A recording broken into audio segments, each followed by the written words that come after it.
Hello, lovely friend. I am Dr. Mary Barson. And I'm Dr. Lucy Burns. We are doctors and weight management and metabolic health experts. and this is the Real Health and Weight Loss Podcast. Good morning, lovely friend. How are you today on a beautiful morning in Melbourne? Dr. Lucy here, and without Dr. Mary, because I have a really, really interesting guest for you to listen to today. I think you will love him. Like, honestly, every now and then you just come across somebody who's like one in a million. And so I would love to introduce to you my friend and colleague, Dr. Arun Dhir, who is a bariatric surgeon, but not a typical bariatric surgeon. So I can't wait to get into this conversation and introduce you all to him today. Arun, welcome to the podcast. Thank you, Lucy, for that kind introduction. You are welcome. I think it's so interesting because in general, most people have heard of bariatric surgery and have probably a preconceived idea on how a bariatric surgeon works and what their sort of philosophies are. And I guess that preconceived idea comes from probably what is reasonably typical of a bariatric surgeon. But you're a bit different. So I thought I would love to just hear your evolution and your thoughts on, I guess, all things bariatric surgery, but also all things gut. So let's get into it. Yeah, so I think you're starting at the deep end, right? I think my journey, has been, let's call it punctuated with moments of realizations over this course. And one of the first realizations when I just started at Monash Medical Center in Melbourne, fairly large tertiary institution, and I did the first gastric sleeve in that hospital, which is a form of bariatric surgery, which has become very popular. But what happened was that this first patient of mine, and I often say that, your patients are your most significant teachers. They teach you so many things that you should do in life and you should not do in life, right? And I've always been fortunate enough to say that I've had this open mind to kind of view things from different aspects. So this one particular patient who, I got to know very well. I did bariatric surgery for her. And a few years down the track, she failed it, right? And I mean, you remember your failures much more than you remember your successes sometimes. And I think she failed it in the sense that, she lost the weight. Very emotive story. I won't go into the details, but in a sense, it really caused me to think that is bariatric surgery the be all and end all? Right? When you're a young surgeon, you've got this power in your hand, you've got this hammer in your hand, as they say, everything appears to be a nail. You can fix it with surgery, right? And I knew that surgery, just like any other modality of medicine, is a form of treatment that has its place. But can it fix the problems of obesity that our current society is facing? Well, that was a big shock. I kind of knew it, but I didn't feel it. That caused me to go on a journey to understand the why, the what, the when, and the how, and those sort of things. So, that requires that level of introspection. And that led me on a journey to not only practice mindfulness meditation, but become a yoga and a meditation teacher. I started writing books because I felt there is a lack of education. People are being led into an ignorance sort of, filled tunnel. And we are living in a culture of convenience and comfort. And we are not realizing where the actual problem lies. We are trying to fix it with surgery, with tablets, with injections now, and with crash diets. And those are things that will work, but only temporarily. They're like Band-Aid fixes. I'm not saying surgery's got no place, not at all. I think every modality has a place, but you got to put it in a success framework is what I call it. Yeah, I love that. And it's interesting because you're right. You do. I think the measure of a good doctor is when they are able to look at what they're doing and make adjustments rather than sort of stick to their guns. And honestly, we're a little bit the same. When I first started real life medicine with Dr. Mary, our thing was always, it was about lifestyle, if everyone sorted out their lifestyle, everything would be fine. There'd be no problems at all. And I've realized that for lots of people, it's not lifestyle or medicine or lifestyle or surgery. It's, for some people, it's both. And so being flexible and open and not sort of getting into this dogma of it's my way or the highway, I think is really helpful for patients, not, because it's actually about them, not us. Yeah. And I think, Lucy, I would add to that, as I mentioned just a moment ago, I feel it's also important that, one thing does not fix all problems. You need to have a framework. So when I talk to my patients, I'm talking to them about creating a success framework for that person. Now, that framework may have 3 elements only for someone, but if there's a more complex situation, it might have 5 elements. It might have 7 elements that you need to work on. But it's about creating a framework that works for you, because when you have a framework, and I know I love this word framework because I try and put it in my own practice, in my own life in many ways, because when I know I have a framework, a system that is working for me, I often say, systems create sanity. I've got low stress levels. I know what happens next. All right. I'm a bit more predictable. Yeah, but that's good, isn't it? Absolutely, it is. Yeah.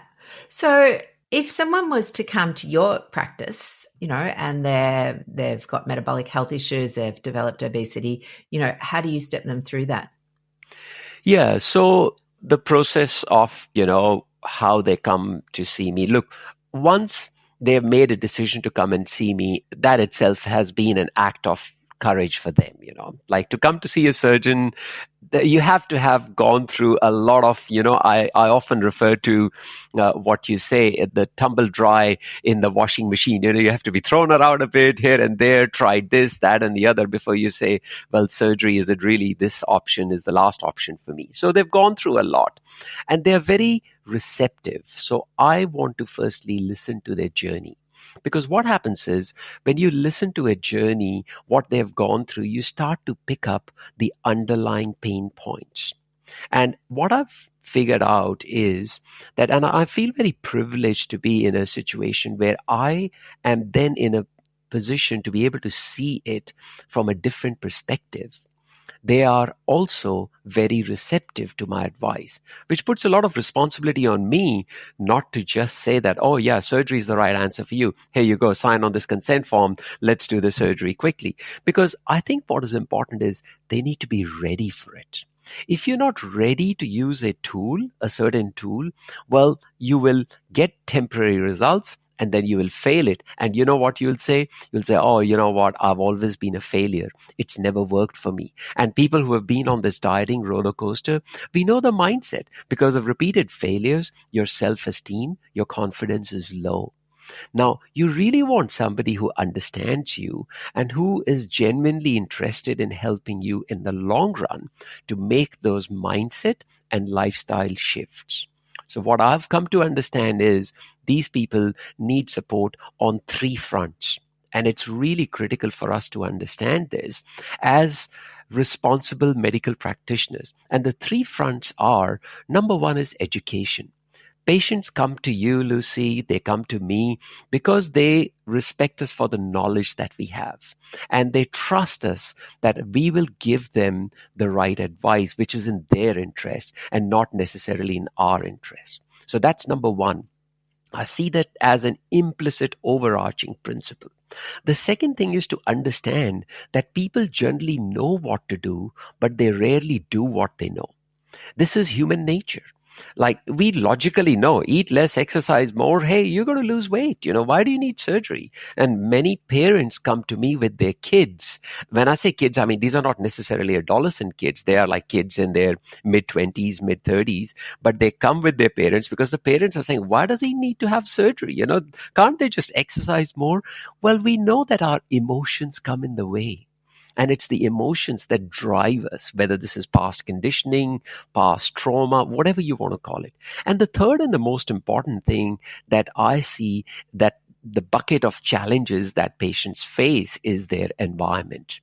We live in a, medically speaking, what we call as an obesogenic environment. That means our society, our culture, our environment of, comfort and convenience causes us to say, hey, you've got this Uber Eat apps on your phone. Why do you need to cook today? Just order a meal. It'll be delivered right at your doorstep when you reach home, But the challenge is they don't realize it is full of ingredients that are actually hurting you in the long run, whether it's hydrogenated oils, sugars, salts, preservatives, whatever you want to call it, So that environment is not conducive to causing you to stay healthy.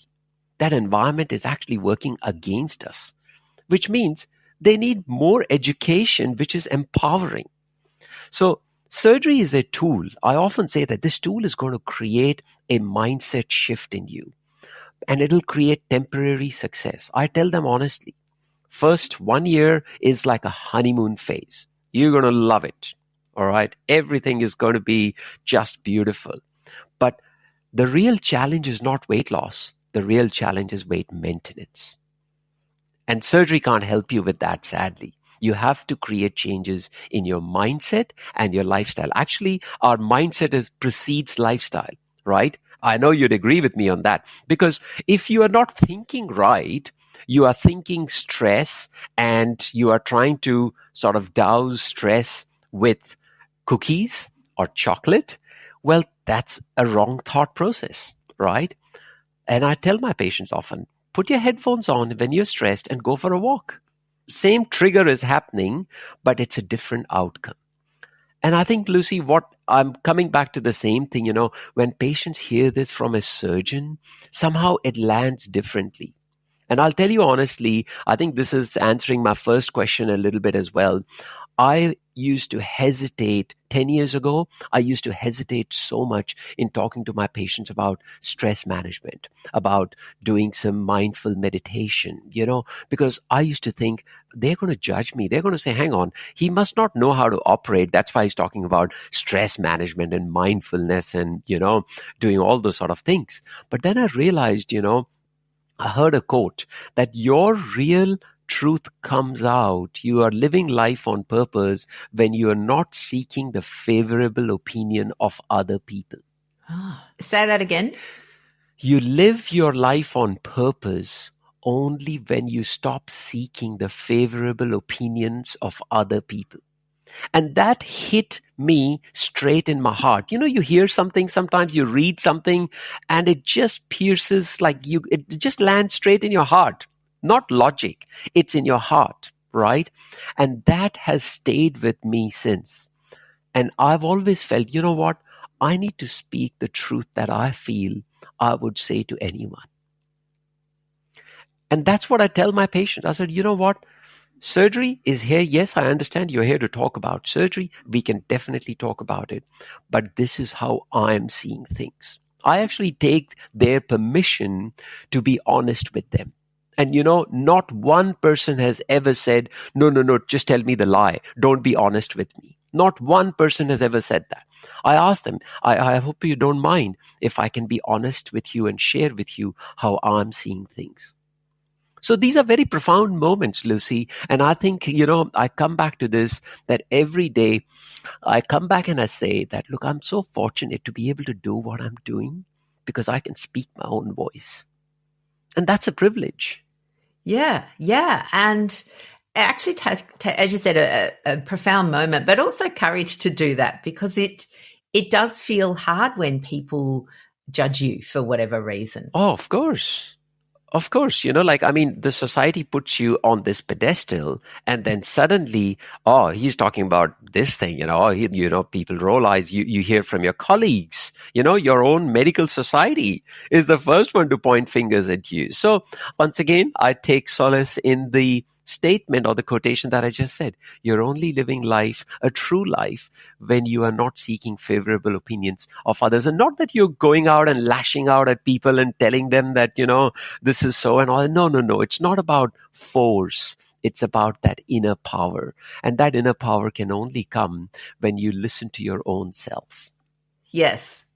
I remember hearing a quote that it took me a little while to sort of work out what they were trying to say, but it was something along the lines of what other people think of you is none of your business.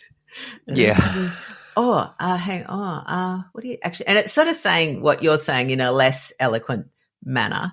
But it was same thing. Correct. Yeah. And it was like, so I love that. All right. It's wonderful. And you're right. I mean, I had an auntie who was a heavy, heavy smoker for, decades.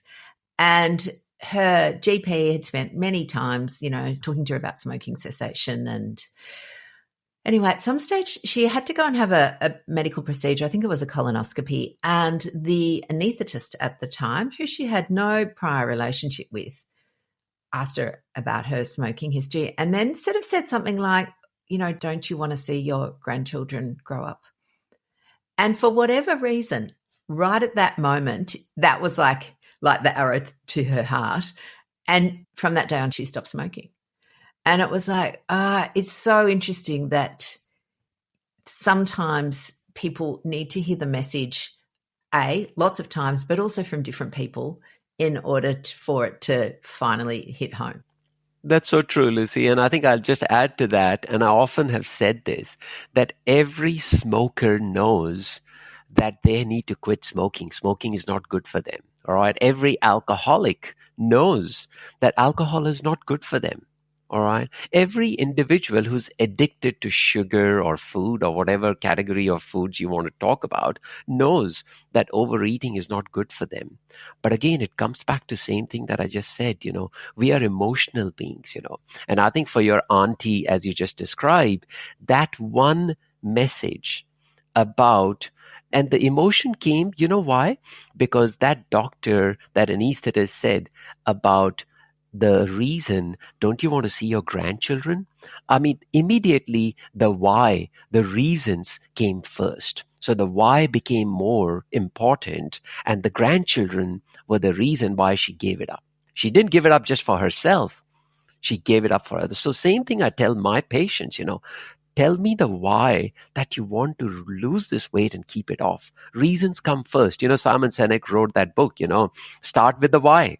Start with the why. Why are you doing this? And I've always said, why power is more powerful than willpower. I love that. Another great saying. Fantastic. Good. So one of the things that I'm also super interested in you is that, a bariatric surgeon essentially operates on the gut, but you are also super interested in gut health in general.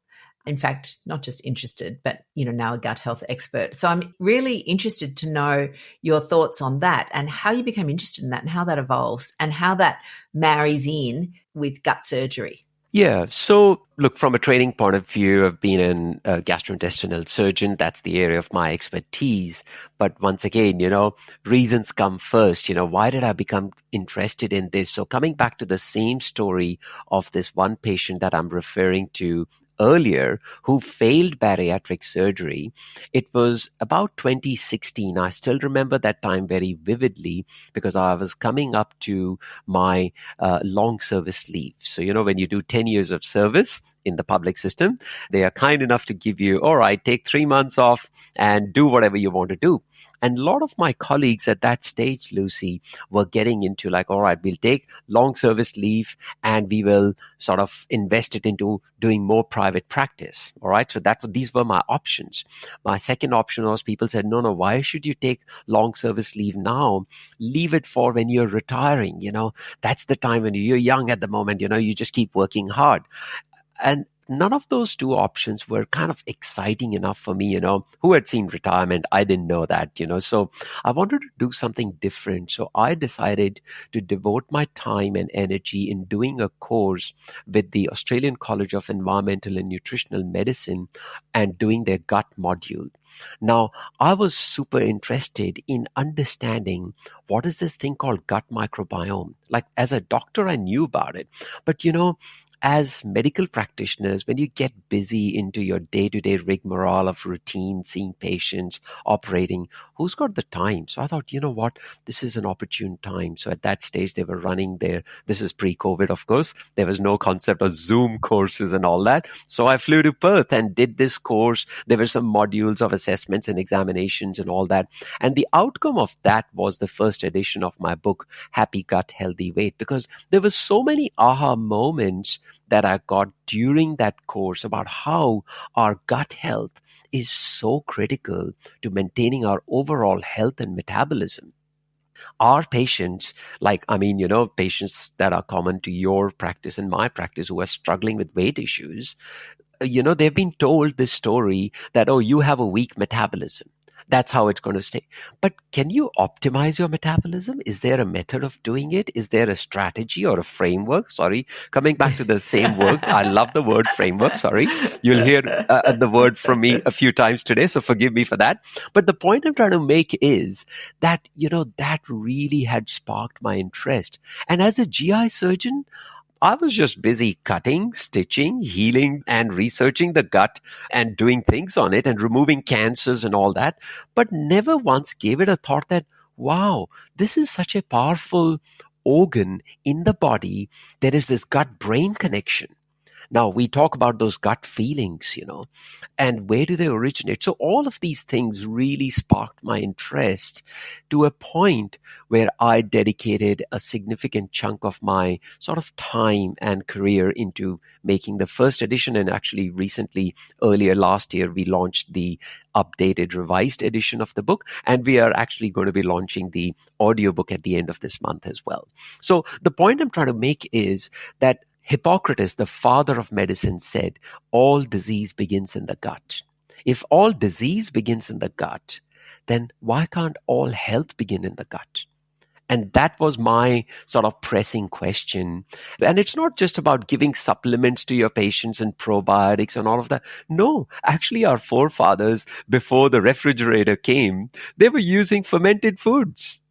There was no fridge. Yeah. Right? So I said, wow, why can't we introduce some fermented live foods and give ourselves good prebiotics, probiotics, which are going to boost our gut bacteria, reduce inflammation, and also boost our metabolism, which is the real problem we are facing. So I started talking about eating real foods, eating live foods with my patients. Don't eat from the packets. Eat live foods, eat strawberries. Have blueberries, don't have a blueberry pie. Don't have an apple pie. Have a real apple. So these were small little things that I started to share with my patients. And those who were interested, who wanted to go deeper into this, we said, sure, we created a program which we are actually running from, in a fortnight's time, which is called Peak Health Mastery. That was for patients who wanted to go deeper, but not necessarily a medically sort of, recommended program. But this is for people who want to go in that stream further down. But long story short, in answer to your question, coming back to the interest that I have in gut health, I believe it is very pertinent for us to convey to our patients that we live in an era where we are living in an epidemic of chronic inflammatory diseases. We are trying to fix blood pressure with one set of medications, diabetes with another set of medications, sleep apnea with the CPAP therapy. We are fixing fatty liver with another thing, high cholesterol with another medications. Now, all of this can be fixed. The bottom line of all of this is obesity. You just lose 10% of your body weight. You don't have to lose like 30% or 40% of your body weight, just 10%. You start to see significant improvements in all of these parameters. Yeah, absolutely. It's interesting. I was having a little snigger when you kept talking about your a framework, because we often talk about a framework as well. And I think that frameworks are really helpful. And the first part of our framework is step 1, improve your metabolism. And then step 2 is develop your mindset. And then step 3 is, having tools to be able to implement those 2 things. So I love that you're also doing those things, because I think it really is critical to kind of just peel back that onion layer and not simply treat the symptom, but look further down at the root cause. Exactly.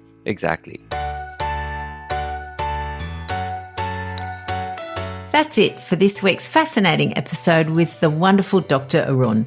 Part 2 continues next week when he explains how to manage gut health, and I look forward to joining you then.